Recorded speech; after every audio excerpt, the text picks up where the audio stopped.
Hola, soy Alaska y bienvenidos a un nuevo video. El día de hoy estoy un poquito enferma, tengo gripe, así que si me escuchan la voz diferente es por eso. Y también me corté el cabello, yo misma, by the way, no tuve ninguna crisis, simplemente tenía las puntas muy duras y agarré mis tijeras y las corté.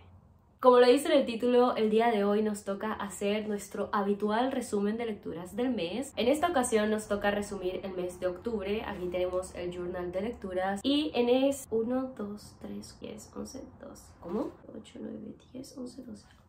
Al parecer en octubre leí 12 libros, no me pregunten cómo pasó, qué locura. Ya haremos un repaso de cada uno de ellos y por si es primera vez que ven alguno de estos videos les cuento que en el resumen de lecturas al mes yo les voy contando sobre cada uno de los libros que leí en el mes indicado, dándoles una pequeña sinopsis de cada uno de los libros, mi opinión rápidamente y si lo recomiendo o no. En octubre debo admitir que me tracé la meta de leer libros de terror porque es Halloween y más o menos lo cumplí, ya vamos a hablar de eso. Sin más nada que decir, creo que podemos comenzar. Abrí el mes de octubre con ¡wow! Drácula de Bram Stoker. En Drácula vamos a seguir la historia de varios personajes, pero principalmente de Jonathan. Él es una especie de investigador que le toca hacer viajes por el mundo y toda la historia comienza cuando él tiene que hacer un viaje a Rumania y visitar al conde Drácula, un hombre bastante misterioso y del que está tratando de aprender inglés. Yo diría que se trata más que todo de cómo llegan los vampiros a Inglaterra y cómo no solo el conde Drácula es quien trae la desgracia a este lugar. No les voy a contar mucho al respecto, pero sí les voy a decir que Drácula se trata de una novela epistolar, es decir, se narra mediante cartas, periódicos, artículos y entre otras cosas, es decir, es una novela narrada en segunda persona, se dirige a alguien en específico y es brillante. El nivel de intimidad que logramos alcanzar en este libro es brutal, llegamos a conocer profundamente a cada uno de los personajes y eso es increíble. Mi personaje favorito es Mina, pero me vi afectada por muchas razones, por Lucy, por Jonathan, por el doctor. En resumidas cuentas, disfruté mucho de este clásico que era un eterno pendiente que tenía en mi lista de lecturas y de verdad que me alegra haber comenzado el mes de octubre con este libro, en especial porque trata de diversos temas, de la religión, de la moral, del mal en el mundo y cómo hay ciertas criaturas que no eligen ser malas, sino que viene en su naturaleza ser así y en fin, se los recomiendo un montón. Me preparé un cafecito para acompañarme porque es que no me duele la garganta, pero sí tengo mucha tos. Me he dado cuenta que lo caliente hace como que se me alivie el malestar. Yo aquí justificando porque soy adicta al café, es broma. Siguiente lectura. Esta va a ser un poco rápida porque no la tengo en la estantería. La leí en una tarde que fui a visitar a Andrea. Así me tienes, de ABC. Ella es una de las primeras personas que empecé a seguir a YouTube cuando no tenía canal todavía y me interesaba mucho por diversos tipos de literatura. Ella más que todo se centraba en la poesía y me encantaba muchísimo escuchar su punto de vista. Este mes, como estaba en casa de Andrea un montón, estando allí revisando la estantería de Andrea, lo agarré y le dije, de verdad quiero leer este libro, pero no me lo quiero llevar. Y ella me dijo, siéntate y léelo. Y literalmente fue acostarme en la cama de Andrea, ella viendo Instagram y TikTok y yo leyendo el libro, que lo terminé en menos de una hora. Le puse 3 estrellas y no se debe a que no me gustara especialmente, de hecho lo disfruté un montón y hubo un par de poemas que me impactaron mucho. Sin embargo, ustedes saben que no soy una ávida lectora de poesía, no es mi género favorito, no es el género del que más conozco y casi siempre que leo poesía voy de una forma informativa. Es decir, que no las leo de un modo crítico, más que todo trato de aprender de la poesía, por eso le puse 3 estrellas. Porque a la hora de puntuar un poemario me baso más que todo en los sentimientos que me dio, más que en la técnica. Está súper recomendado si nunca han leído poesía en su vida, de verdad siento que es la mejor manera de adentrarse en el género porque es súper sencillo, se le entiende todo, algunos poemas de verdad que son brillantes. Ahora sí, siguiente. Las heridas de la magia. Firmada y dedicada para mí, para la Asquita. Vamos a hablarles de una de mis lecturas favoritas del año que tiene su propio video leyéndolo aquí en YouTube. Las heridas de la magia de Raquel Brune, la segunda parte de Los dones de la muerte y el final de la duología Nigromantes. No les voy a contar mucho sobre la trama esencial de este libro, más que todo que en Los dones de la muerte vamos a seguir la historia de Elías, nuestro protagonista, un chico súper introvertido que tiene una vida súper tranquila, tiene una rutina muy clara, no le gusta salir y toda la historia comienza cuando un día su hermano llega a al negocio familiar. Le propone a Elías ir a Londres a una subasta y que compre antigüedades. Elías en un principio se niega, pero su mamá lo convence, y es en Londres cuando toda la historia comienza, porque Elías se encuentra con personas de su pasado y es en el British Museum donde ve a una chica enloquecida a punto de atacar una estatua, donde la vida de Elías cambia para siempre al decidir detenerla. Es una historia de fantasía urbana, es decir, que hay magia en el mundo en el que vivimos nosotros, y de verdad que Elías es uno de mis personajes favoritos. En esta segunda parte se desarrolla mucho su personalidad y su papel como protagonista de esta saga. De verdad que me siento muy identificada con él, y personajes como Sofía o Judith agarran mucho más protagonismo en esta historia. Hay un gran crecimiento en ellas, tanto personal como su trama individual, y de verdad que todo el asunto de Sofía y Bethan me tenía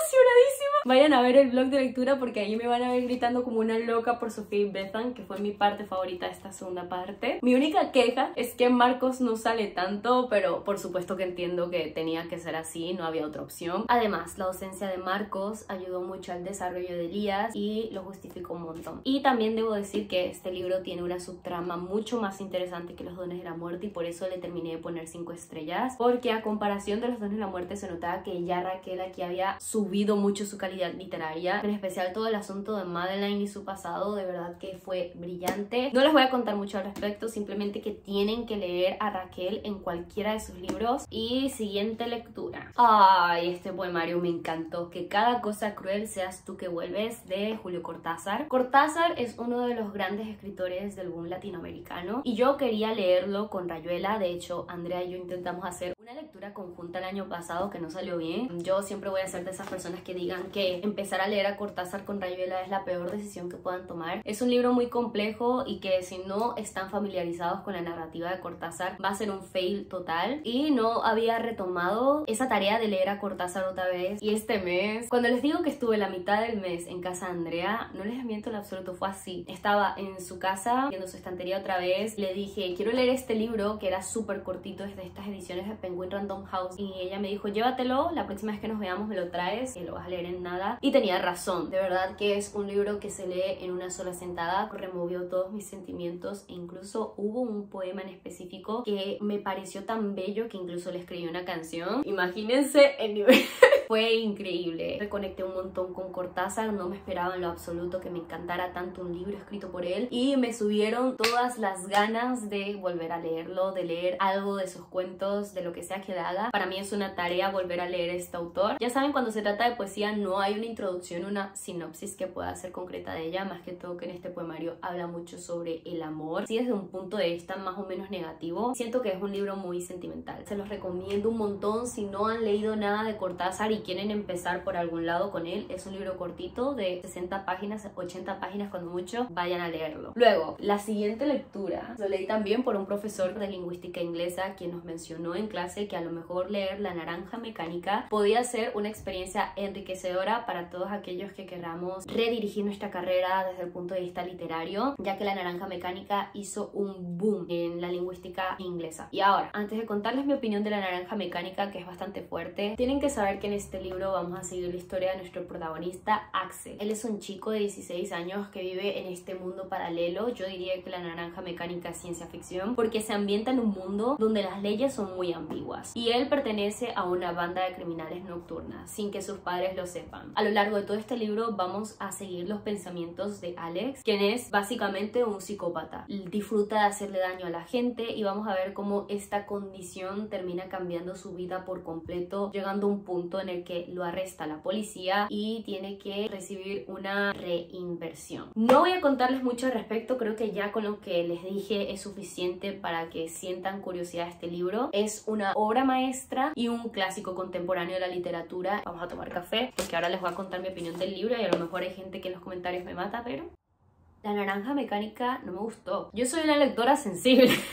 Y Y este libro es altamente explícito. Ya yo estaba preparada porque es que la simple sinopsis ya te dice que vamos a seguir la mente de un psicópata, pero no es hasta que empiezas a leer este libro que te das cuenta de lo grave que es y de lo fuerte que es, y te pones a pensar realmente que personas como Alex existen en el mundo, y es doloroso. Yo creo que en las primeras 30 páginas ya pasan cosas terribles. Si eres una persona sensible como yo, este libro te puede hacer daño. Hay violencia explícita, abuso explícito, también menciona adicciones, y siento que es una historia muy bizarra y perturbadora. Siento que le pude haber puesto menos, pero le puse 3 estrellas porque el nivel de lenguaje que hay en este libro es impresionante. Y es que pónganse a pensar, escribir un libro entero desde el punto de vista de una persona que está mal psicológicamente es agotador. No solamente de leer, sino imagínense de escribir, estar sumido en esta historia probablemente por años hasta que se publique, tengas que escribirla, corregirla, revisarla, todo lo que implica escribir una novela hasta al final publicarla. Tiene valor literario, gente. Esta clase de libros, por más desagradables que sean, es necesario leerlos. De resumidas cuentas, sí estoy de acuerdo con que esta sea una obra maestra. No me gustó, pero entiendo que esto es una maravilla literaria y que tiene todo el sentido del mundo que haya impactado tanto en la historia. Pero sí, no me gustó. El siguiente libro del que les voy a hablar fue una lectura que hice en mi asignatura favorita, que es literatura inglesa del siglo XX, y es Evelyn de James Joyce. Para quien no lo sepa, James Joyce fue uno de los escritores irlandeses más influyentes e importantes del siglo XX. Él escribió el famoso Ulises. Desde hace años que lo quiero leer, pero no sabía por dónde comenzar, y mi profesora decidió que en prácticas debíamos leer Dos Dubliner. Este es un libro de relatos cortos en donde James Joyce inmersa al lector en su mundo literario, en especial desde un punto de vista de la pérdida de la inocencia y cómo el ser humano cambia su perspectiva gracias al mundo. Ya saben, esa filosofía del que les he hablado muchas veces: el hombre no nace malo, el mundo lo vuelve malo. Creo que James Joyce en Los Dubliners hace mucho hincapié a este principio y me encanta. Le puse 4 estrellas, y a medida que íbamos avanzando la historia me iba enamorando más y más y más de la forma de escribir de James Joyce. Y antes de contarle más que todo porque este libro me gustó en Evelyn, vamos a seguir la historia de una chica del mismo nombre, Evelyn. Ha tenido una infancia muy triste y toda la historia comienza cuando ella decide dejar Irlanda, el cual es un país bastante religioso y censurado, en el que, teniendo en cuenta la época en la que vivía James Joyce, las mujeres no tenían muchos derechos, aunque creo que esta es una característica de todos los países del siglo XX. Evelyn tiene una familia bastante conservadora y religiosa y no se siente nada cómoda en ella, por lo cual decide escapar de Irlanda e irse a Argentina con su novio actual. No les voy a contar mucho del relato porque ya de por sí es corto, es increíble. James Joyce tiene una característica diferenciadora y que estamos analizando mucho en clase, que se tratan de las epifanías. Hay cierto plot twist que le da a la historia voz y cuerpo y que marca un antes y un después en ella, y son básicamente esta idea reveladora que tienen los narradores, los protagonistas, que les hace cambiar la perspectiva del mundo. Y en Evelyn hay una epifanía increíble. Yo creo que cuando mi profesora nos explicó el significado que tenía esa palabra irlandesa, mi cabeza explotó y simplemente dije: adoro este libro. Le puse 4 estrellas porque al final es devastador y no podía darle 5 estrellas a eso, pero definitivamente Evelyn es uno de mis relatos favoritos que he leído en mi vida y que no voy a olvidar. Altamente recomendado. ¡Oh no!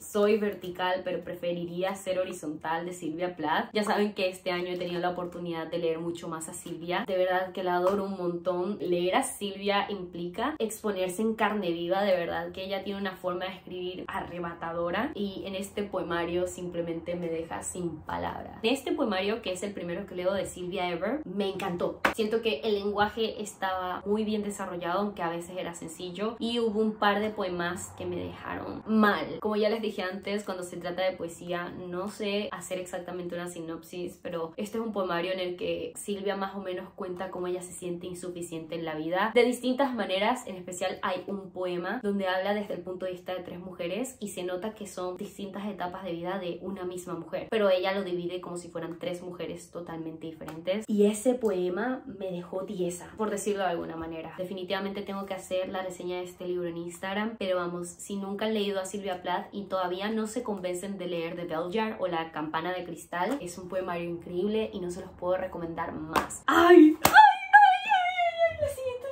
Oh, por Dios, este mes leí demasiado. De verdad, ¿cómo le hice? Este libro tiene su propia reseña aquí. Es probablemente de los mejores libros que he leído en mi vida. Yo diría que hay un antes y un después de haber leído El Jilguero y no les puedo recomendar más este libro. Si quieren profundizar mucho más en mi opinión y por qué es de mis mejores lecturas de la vida y mi mejor lectura del año, 5 estrellas, por favor todo el mundo vaya a leerlo. Les recomiendo que vayan a ver la reseña de él, pero para que se hagan una idea y llamarles la atención, en El Jilguero vamos a seguir la historia de Theo, nuestro protagonista y narrador de la historia. Theo es un hombre de 30 y tantos años que por circunstancias de la vida se encuentra en los Países Bajos, en Ámsterdam, en un hotel donde no puede salir desde hace una semana y está considerando seriamente hacer la automorición. En todo este libro de 1142 páginas, Theo nos va a contar cómo es que su vida dio tantas vueltas para terminar en esa situación, empezando con la muerte de su madre en un ataque terrorista en el Museo de Nueva York. Sabemos que el MoMA nunca ha tenido ningún ataque terrorista. Esto es un acontecimiento ficticio que se inventó Donna Tartt y más o menos ella habla sobre el caso hipotético de cómo cambiaría la vida de una persona que perdiera un familiar allí. Es un libro que habla sobre traumas familiares, de la pérdida de la inocencia, de cómo ciertos acontecimientos en nuestra vida terminan marcándola para siempre y cómo la ambición de un personaje puede terminar corrompiéndolo. Donna Tartt le da un giro de tuerca increíble a la historia y le da un desarrollo y un crecimiento increíble a cada uno de los personajes que es que no tiene nombre. No hay palabras suficientes para que yo les pueda explicar lo mucho que disfruté este libro y lo feliz que estoy. No tienen idea de la cantidad de gente que me ha escrito en DM para decirme: oye, me compré El Jilguero porque dijiste que te gustó muchísimo y ahora yo también quiero leerlo. Y por favor, gente, tienen que ir a leerlo, es una obra maravillosa. Siento que esta clase de libros son los que tenemos que leer para darnos cuenta de lo poderosa que es la literatura. Simplemente a mí me hizo recordar por qué amo leer. Es un libro increíble y yo todavía no me puedo creer que en 6 días leí 1149 páginas. Es que eso no tiene sentido. Vayan a leer El Jilguero. Y ya saben que hice un maratón de 24 horas leyendo un libro en secreto. No les conté en Instagram y en ningún sitio que yo estaba leyendo It Then With Us de Colleen Hoover. Y wow, más que todo quise mantener el secreto porque It Then With Us es un libro lleno de hype y muy popular en TikTok y me daba miedo que de no gustarme ustedes vinieran por mi cabeza. Además yo sabía que una vez yo avisara que estaba leyendo este libro, mi DM iba a explotar de gente diciéndome: yo lo detesté,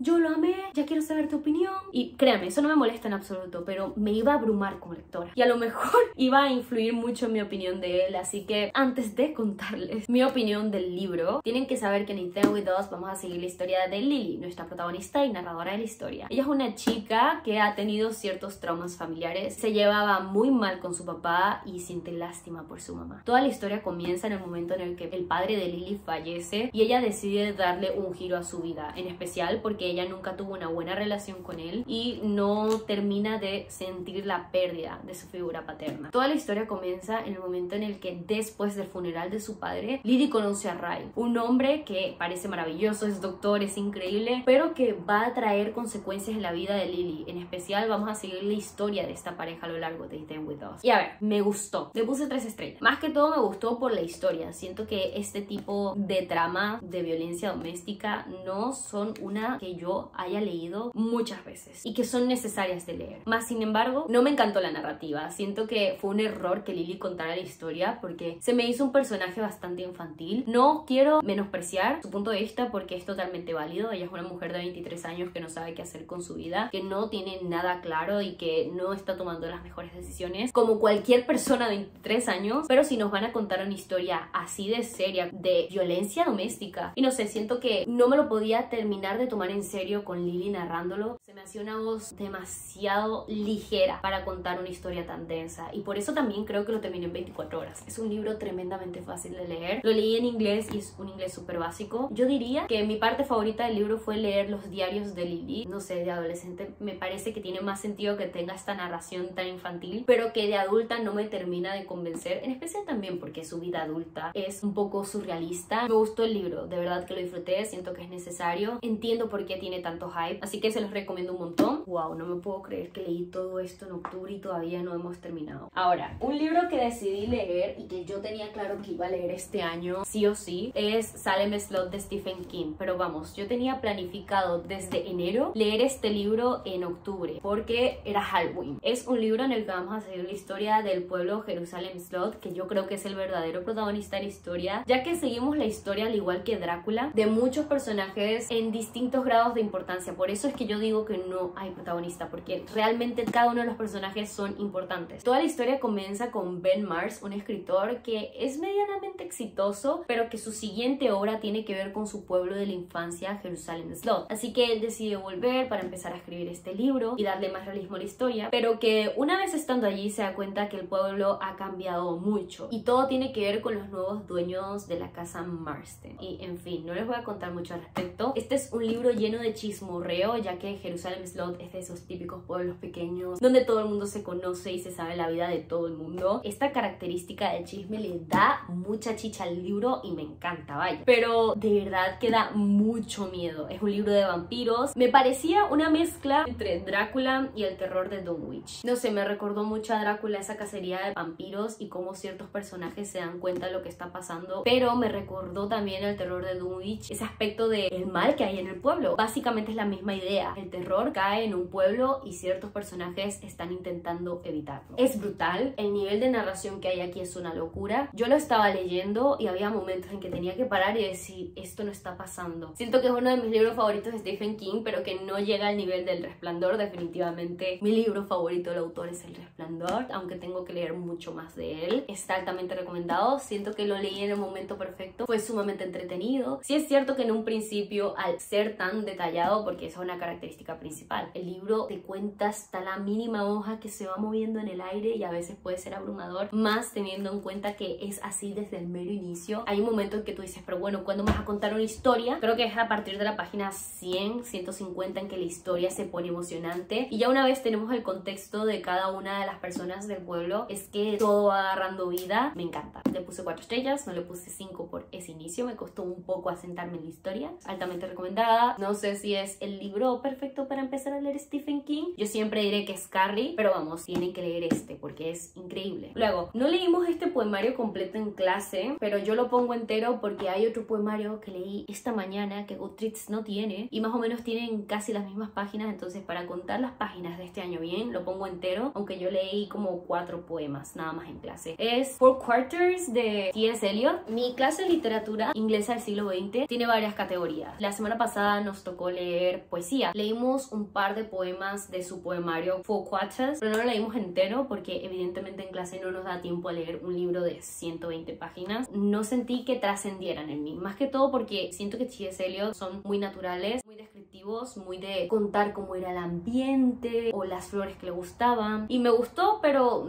ya saben, no soy lectora de poesía y simplemente no terminé de conectar con Four Quarters, aunque sí quiero seguir leyendo a T.S. Eliot en el futuro por seguro. Y ya para finalizar el mes de octubre es Mujercitas de Louisa May Alcott. Este es un clásico de la literatura, literalmente todos conocemos Mujercitas, bien ya sea por las 20.000 adaptaciones que ha tenido, aunque la más reciente, protagonizada por Saoirse Ronan, diga que es bastante popular. Es un clásico conocido por todos, literalmente creo que es de los primeros clásicos que todos empezamos a leer con Orgullo y Prejuicio. Y en Mujercitas vamos a seguir la historia de las hermanas March, Joe, Amy, Beth y Meg, las 4 siendo hijas de un matrimonio tirándole a pobre, que no se encuentran en una situación económica súper cómoda, pero que tienen familiares que tienen dinero. A lo largo de este libro vamos a ver cómo las March se van formando como mujeres con distintas personalidades y metas de vida, siendo algunas más ambiciosas que otras. La característica principal de esta novela es que se ambienta en la guerra civil estadounidense y el padre de las hermanas March se va a la guerra y es su madre quien las cría en esta etapa tan importante como la adolescencia. Y vamos, un libro sumamente reconfortante, aunque demasiado positivo diría yo, en especial como siento que reprimían un poco las personalidades de cada una de las hermanas, aunque por supuesto te lo justifican súper bien. Habla mucho sobre los defectos de las personas y cómo cada quien va aprendiendo a vivir vivir con ellos. Siento que la relación familiar que está reflejada en este libro es de las más realistas que me ha tocado leer y es brillante, vamos, disfruté un montón leyendo este libro que me tocó escuchar en audiolibro. Ya yo había leído este libro antes, pero no me recordaba muy bien del todo porque fue de los primeros libros que leí en mi vida, así que estoy muy feliz, pero vamos, yo lo disfruté un montón y se los recomiendo muchísimo si nunca han leído clásicos y quieren empezar a adentrarse en este mundo. Y pues sí, creo que más o menos así fue mi mes de octubre en cuanto a lecturas. Pero bueno, si es primera vez que me ven aquí en YouTube, no olviden suscribirse y activar la campanita para que YouTube les avise cada vez que yo subo un nuevo video. En verdad espero que este les haya gustado y que encuentren alguna lectura que llame su atención. También recuerden que aquí en la descripción tienen todas mis redes sociales, me pueden seguir en Instagram y en Goodreads especialmente, porque allí siempre les hablo sobre todos los libros que voy leyendo al momento y de vez en cuando les subo reseñas. También me pueden seguirme en Twitter por si me quieren ver ser más fangirl y menos lectora, y en TikTok para verme ser una payasa. Ya estoy volviendo a retomar el ritmo por ahí, así que vayan a seguirme. Eso fue todo por el video de hoy, espero que les haya gustado mucho. Nos vemos la semana que viene en la próxima. ¡Adiós!